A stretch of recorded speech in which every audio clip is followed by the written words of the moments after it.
Welcome back to another Explainer. Settle in, because today we're taking a walk into the woods. We are exploring a profoundly moving piece of work titled The Threshold of Awareness. You know, instead of seeing our struggles as this destructive dead end that just totally isolates us, we're going to explore how hardship actually serves as a massive catalyst for self-discovery and, ultimately, deep, deep connection. If you've ever felt completely weighed down by life's heavy realities, this explainer is absolutely for you.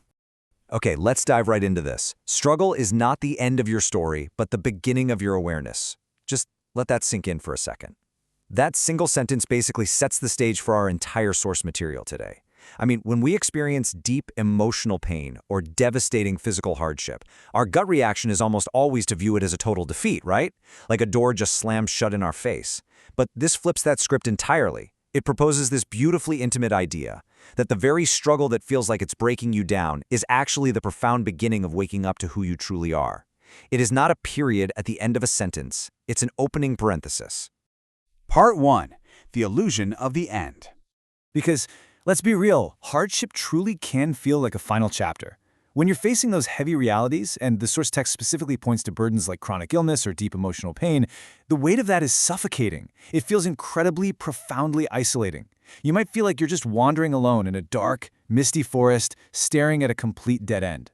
But our source material invites us to see right through that illusion, because it's not a dead end. What feels like a brutal, full-stop ending is actually a quiet, persistent call to look inward. The path hasn't ended. It has just turned deeper into the woods, leading you towards something entirely new. Moving on to Part 2, Reframing the Heavy Realities. Now, what's really interesting about this is how we actually go about shifting our perspective when we're in the thick of that pain. Well, it starts with moving away from viewing hardship as a life sentence. Honestly, that phrase alone feels like a cage, doesn't it? It isolates you in your suffering. It implies you're static, trapped, defined by absolutely nothing but your pain. Instead, the enlightened view presented by our source reframes that exact same hardship as a threshold for personal growth. By making that shift, the struggle is no longer a prison. It becomes this intimate invitation, literally a doorway leading to profound inner peace and healing. It's the exact same situation, but the lens we use to view it changes our entire trajectory. So, the crucial point is, what exactly is this threshold of awareness? It's a deeply personal entry point where struggle transforms into profound self-discovery and emotional healing. But here is the major shift. It is not a journey you take entirely on your own. We usually think of our pain as this thing that uniquely separates us from the rest of the world. But actually, scratch that, it's the exact opposite. This threshold is the very gateway required to discover a broader, shared human experience. The friction of your current hardship is what actually ignites a much deeper understanding of your own spirit. And in doing so, it reveals that you are actually part of a massive shared network of resilience. Which brings us to Part 3, Tuning into your body. Let's move to and see how this builds, because walking through that threshold requires some sequential, really deliberate steps. First, you have to acknowledge the hardship. I mean, you can't heal what you refuse to look at, right? You have to admit the storm is happening. Second, listen and tune into your true needs. And this is fascinating. Think about nature. When a storm rages, trees actually don't survive alone.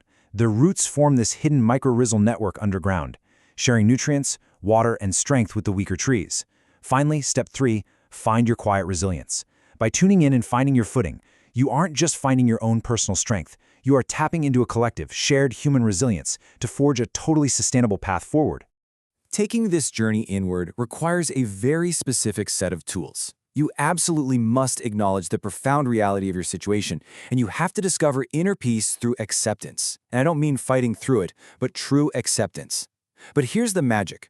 As you achieve this deep emotional healing and cultivate that quiet resilience, you realize these aren't just isolated individual elements.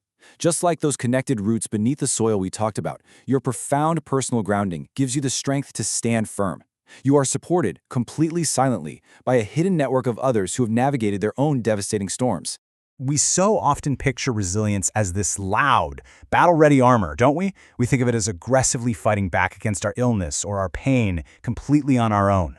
But true resilience, it's actually found in the quiet moments of inward reflection and tuning in. It requires immense, quiet strength to just sit with your inner reality authentically, to listen to the pain and actually allow it to guide you toward what you truly need. And more importantly, tuning in allows you to tune into that collective frequency, recognizing that your very struggle connects you to a much wider tapestry of human healing. And part 4, the journey inward. And this brilliantly illustrates our core point. By dropping the fight against your reality and embracing that quiet resilience, you step right into the beginning of your awareness. You stop running from the struggle and you start using it as a map.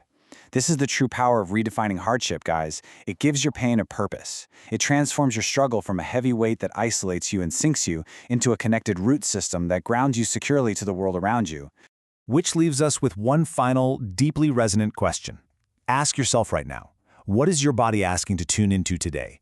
Not tomorrow, not next week, but right now. What profound first step towards self-discovery and deep connection with the world around you can you take in this exact moment simply by listening? Thank you so much for joining me on this journey today. Keep tuning in, keep drawing strength from your connected roots, and I will see you in the next explainer.